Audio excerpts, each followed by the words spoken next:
മഹിയിൽ വന്നു മനുജരൊത്തു മഹിമ വിട്ടു മനുഷ്യരൂപം കൈക്കൊണ്ടു നീ. ഈശോമിശിഹായ്ക്ക് സ്തുതിയായിരിക്കട്ടെ. ഈശോമിശിഹായിൽ സ്നേഹിതരെ, വിശുദ്ധ ലൂക്കായുടെ സുവിശേഷം അതിൻ്റെ 9-ാം അധ്യായം അതിൻ്റെ 7 മുതൽ 9 വരെയുള്ള തിരുവചനങ്ങൾ നമുക്ക് ശ്രവിക്കാം. സംഭവിച്ചതെല്ലാം കേട്ട് ഹെറോദോസ് രാജാവ് പരിഭ്രാന്തനായി. എന്തെന്നാൽ യോഹന്നാൻ മരിച്ചവരിൽ നിന്നും ഉയർപ്പിക്കപ്പെട്ടിരിക്കുന്നു എന്ന് ചിലരും, ഏലിയ പ്രത്യക്ഷപ്പെട്ടിരിക്കുന്നു എന്ന് മറ്റു ചിലരും, പണ്ടത്തെ പ്രവാചകന്മാരിൽ ഒരുവൻ ഉയർത്തു വന്നിരിക്കുന്നു എന്ന് വേറെ ചിലരും പറഞ്ഞിരുന്നു. ഹെറോദോസ് പറഞ്ഞു, ഞാൻ യോഹന്നാനെ ശിരസ്ഛേദം ചെയ്തു. പിന്നെ ആരെക്കുറിച്ചാണ് ഞാൻ ഈ കാര്യങ്ങളെല്ലാം കേൾക്കുന്നത്? അവൻ ആരാണ്? അവനെ കാണാൻ ഹെറോദോസ് ആഗ്രഹിച്ചു. പ്രിയപ്പെട്ടവരെ, ഇവിടെ ഹെറോദോസിൻ്റെ അസ്വസ്ഥതയാണ്. യേശുനാഥൻ,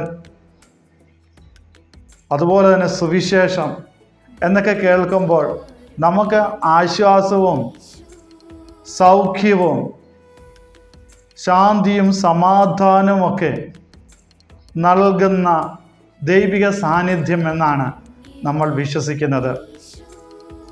ബൈബിൾ സുവിശേഷമായി മാറിയത് നമ്മുടെ ജീവിതത്തിൽ നമുക്ക് ആവശ്യമായ കൃപകളും അനുഗ്രഹങ്ങളും അവിടുത്തെ വചനത്തിൻ്റെ ശക്തിയാൽ ലഭിക്കുന്നത് കൊണ്ട് തന്നെയാണ്. സുവിശേഷത്തിൽ യേശുവിനെ വന്ന് കണ്ട് അനുഗ്രഹം പ്രാപിച്ചവരായി ഒരുപാട് ആൾക്കാരെ നമുക്ക് കാണുവാനായിട്ട് സാധിക്കും. ചിലരെല്ലാം ചില ഉദ്ദേശങ്ങളോടുകൂടിയാണ് യേശുവിനെ കാണുവാൻ വന്നത്. എന്നാൽ ആ ഉദ്ദേശങ്ങളെല്ലാം അവർക്ക് ലഭിച്ചുകൊണ്ട് രക്ഷ അവർ അനുഭവിച്ചറിഞ്ഞു. അതിന് ഉദാഹരണമാണ് രക്തസ്രാവക്കാരിയായ സ്ത്രീ. അവൻ്റെ വസ്ത്രത്തിന് വിളമ്പിൽ ഒന്ന് സ്പർശിച്ചാൽ ഞാൻ സുഖം പ്രാപിക്കുമെന്ന് വിശ്വസിക്കുന്നു. അവൾ യേശുവിൻ്റെ അടുത്ത് പോകുന്നു, സ്പർശിക്കുന്നു. വീണ്ടും യേശുനാഥൻ പറയുന്നു, നിന്റെ വിശ്വാസമാണ് നിന്നെ രക്ഷിച്ചിരിക്കുന്നത് എന്ന്. ദാവീദിന്റെ പുത്ര എന്നിൽ കനിയണമേ എന്ന് നിലവിളിച്ച് ആഗ്രഹം പ്രകടിപ്പിച്ച അന്ധയാചകനെ അവിടുന്ന് കാഴ്ചയായും രക്ഷയായും സമീപസ്ഥനായിരിക്കുന്നു.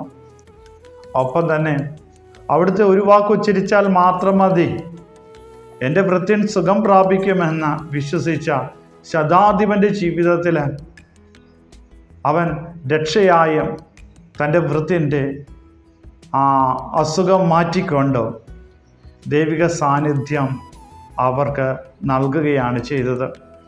ഇനി യേശു കയറി ചെന്ന ഇടങ്ങളിൽ ഹെറോദോസിൻ്റെ അമ്മായിയമ്മ പാനി ബാധിച്ച് കിടക്കുന്നു. അവർക്ക് സൗഖ്യം ലഭിക്കുന്നു. ഇനി മരിച്ചു കിടക്കുന്ന പെൺകുട്ടിയുടെ അടുത്തേക്ക് ചെന്നുകൊണ്ട് തലിത്താക്കും, ഞാൻ നിന്നോട് പറയുന്നു എഴുന്നേൽക്കൂ എന്ന് പറഞ്ഞുകൊണ്ട് അവൻ മരിച്ചവളെ ഉയർപ്പിച്ചു. അതുപോലെ ലാസറിനെ ഉയർപ്പിക്കുന്നു. അപ്പോൾ യേശുനാഥൻ്റെ അടുത്ത് നിരവധി ആവശ്യങ്ങൾക്ക് വേണ്ടിയിട്ട് ചെന്ന എല്ലാവരെയും തന്നെ അവിടുന്ന് അവരുടെ ആഗ്രഹത്തിനൊത്തവണ്ണം അവിടുന്ന് നിലനിന്നു എന്ന് മാത്രമല്ല, അവരെയെല്ലാം രക്ഷയിലേക്ക് യേശുനാഥൻ നയിച്ചു. എന്നാൽ സുവിശേഷത്തിൽ ഒരിടത്ത് നമുക്ക് കാണുവാനായിട്ട് സാധിക്കുന്നുണ്ട്, ധനവാനായ യുവാവ് യേശുവിൻ്റെ അടുത്ത് ചെന്ന് നിത്യരക്ഷ പ്രാപിക്കുവാനായിട്ട് ഞാൻ എന്താണ് ചെയ്യേണ്ടതെന്ന് ചോദിക്കുകയാണ്. അത് യേശുനാഥിൽ നിന്നും ഉത്തരം ലഭിച്ചതിന് ശേഷം അവൻ ദുഃഖത്തോടെ തിരിച്ചു പോകുന്നു.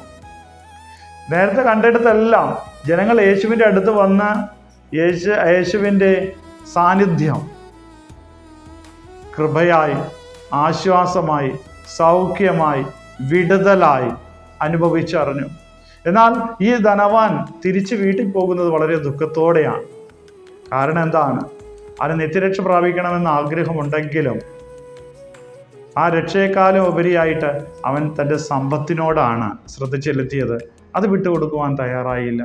അവൻ്റെ ഉദ്ദേശം നല്ലതായിരുന്നു എങ്കിലും ആ ഉദ്ദേശത്തിലുള്ള മറ്റൊരു ഭാഗം, അതായത് ഈ ഉദ്ദേശത്തോടൊപ്പം തന്നെ എൻ്റെ ഈ ലോക ജീവിതത്തിലെ ഈ സമ്പത്ത് വിട്ടുകൊടുക്കുവാനായിട്ട് എന്നെ കൊണ്ട് സാധിക്കുകയില്ല എന്ന മനോഭാവം, ആ ഉദ്ദേശശുദ്ധിയെ അവൻ മലിനപ്പെടുത്തുകയാണ് ചെയ്തത്. പ്രിയപ്പെട്ടവരെ, ഇന്നത്തെ ഇപ്പോൾ വായിച്ചു കേട്ട സുവിശേഷത്തിൽ നമുക്ക് കാണുവാനായിട്ട് സാധിക്കുന്നത് ഹെറോദോസ് പരിഭ്രാന്തനായി എന്നാണ് കേൾക്കുന്നത്. വീണ്ടും അവസാനം ഇങ്ങനെ കേൾക്കുന്നു 9:9 അവൻ യേശുവിനെ കാണുവാനായിട്ട് ആഗ്രഹിച്ചു. ഞാൻ നേരത്തെ സൂചിപ്പിച്ച പോലെ യേശുവിനെ കാണുവാൻ ആഗ്രഹിച്ചവരെല്ലാം യേശുവിനെ കാണുകയും ചെയ്തു, അവരുടെ ആഗ്രഹങ്ങൾ നിറവേറ്റുകയും ചെയ്തു, ഒപ്പം തന്നെ രക്ഷയും പ്രാപിച്ചു. എന്നാൽ ഇവിടെ ഹെറോദോസ് യേശുവിനെ കാണുവാനായിട്ട് ആഗ്രഹിക്കുന്നു, പക്ഷെ കണ്ടിട്ടുണ്ട് എന്ന് സുവിശേഷത്തിൽ നമുക്ക് കാണുവാനായിട്ട് സാധിക്കുന്നില്ല. അവനെ കണ്ടിട്ടില്ല. അപ്പോൾ എന്തുകൊണ്ടാണ് അവൻ യേശുവിനെ കാണുവാൻ അവന് സാധിക്കാതെ പോയത്? പ്രിയപ്പെട്ടവരെ, അവൻ്റെ ഉദ്ദേശശുദ്ധിയാണ്. അവൻ്റെ ഉദ്ദേശശുദ്ധിയാണ്. കാരണം എന്താണ്? അവൻ ചിന്തിച്ചു, അതായത് തന്നെക്കാളും വലിയവനായിട്ടൊരുവൻ ഈ ലോകത്തിലേക്ക് വന്നിട്ടുണ്ട് എന്ന് കേട്ട ഉടനെ സ്നാപക യോഹന്നാനെ നശിപ്പിക്കുകയാണ് ചെയ്തത്, അവനെ കൊല്ലുകയാണ് ചെയ്തത്. ഇനി അവനേക്കാളും വലിയവൻ വീണ്ടും വന്നിരിക്കുന്നു എന്ന് കേട്ടപ്പോൾ അവനെ കാണണമെന്ന് ആഗ്രഹിച്ചത് അവനെ ഇല്ലായ്മ ചെയ്യുവാനായിട്ടാണ്.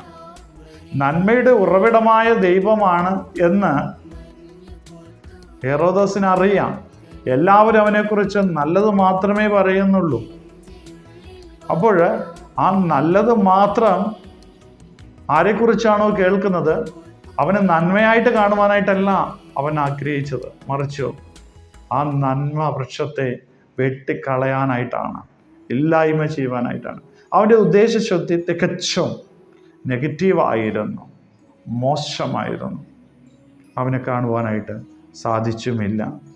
പ്രിയപ്പെട്ടവരെ, നമ്മൾ വിശുദ്ധ കുർബാനയിലൂടെയും ജപമാലയിലൂടെയും ദിവ്യകാരുണ്യ ആരാധനയിലൂടെയും വചനത്തിലൂടെയെല്ലാം ദൈവത്തെ കാണുകയും ദൈവത്തെ അനുഭവിച്ചറിയാനായിട്ട് ആഗ്രഹിക്കുന്നവർ തന്നെയാണ്. പക്ഷേ ഈ ആഗ്രഹങ്ങളുടെ എല്ലാം പിന്നിലുള്ള ഉദ്ദേശം എന്താണ്? നല്ല ഉദ്ദേശമാണ്. നിത്യരക്ഷ. എനിക്ക് നിത്യരക്ഷ പ്രാപിക്കണം, അതിന് വേണ്ടിയിട്ടുള്ള അനുഗ്രഹങ്ങൾക്ക് വേണ്ടിയിട്ടാണോ ഞാൻ ദൈവത്തെ കാണുവാനും അനുഭവിച്ചറിയുവാനായിട്ട് ഉദ്ദേശിക്കുന്നത്?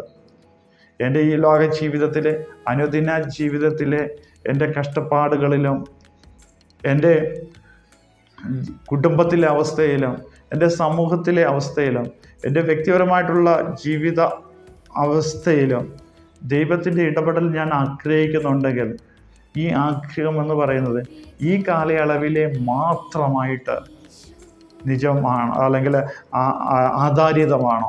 അതായത് ഈ ലോക ജീവിതം എനിക്ക് സുരക്ഷിതമായിരിക്കണം, വരുന്ന ലോകത്തെക്കുറിച്ച് നിത്യജീവനെക്കുറിച്ച് ചിന്തിക്കാതെ ഉള്ളതാണോ? എന്നാൽ നമ്മുടെ ഉദ്ദേശവും നെഗറ്റീവാണ്, അതുപോലെ തന്നെ നല്ല ഉദ്ദേശമല്ല എന്ന് നമ്മൾ കരുതേണ്ടി വരും. ആയതിനാൽ പ്രിയപ്പെട്ടവരെ, എല്ലാറ്റിലും ഉപരിയായിട്ട് ഹൃദയശുദ്ധിയോടുകൂടെ നിത്യരക്ഷയ്ക്ക് വേണ്ടിയിട്ട് ജീവിക്കുന്നവരായിരിക്കണം, പ്രവർത്തിക്കുന്നവരായിരിക്കണം, പ്രാർത്ഥിക്കുന്നവരായിരിക്കണം നാം ഓരോരുത്തരും എന്നുള്ളതാണ്. എന്തെന്നാൽ ഹൃദയശുദ്ധിയുള്ളവർ അനുഗ്രഹീതർ, അവരാണ് ദൈവത്തെ കാണുന്നത്. ആയതിനാൽ ദൈവത്തെ കാണുവാനും അനുഭവിച്ചറിയാവുന്നതിനും വേണ്ടി വേണ്ടത്ര ഉദ്ദേശശുദ്ധി ഉണ്ടോ എനിക്ക് എന്ന് ആത്മപരിശോധന ചെയ്തു നോക്കണം. ദൈവം നിങ്ങളെല്ലാവരെയും സമൃദ്ധമായി അനുഗ്രഹിക്കട്ടെ.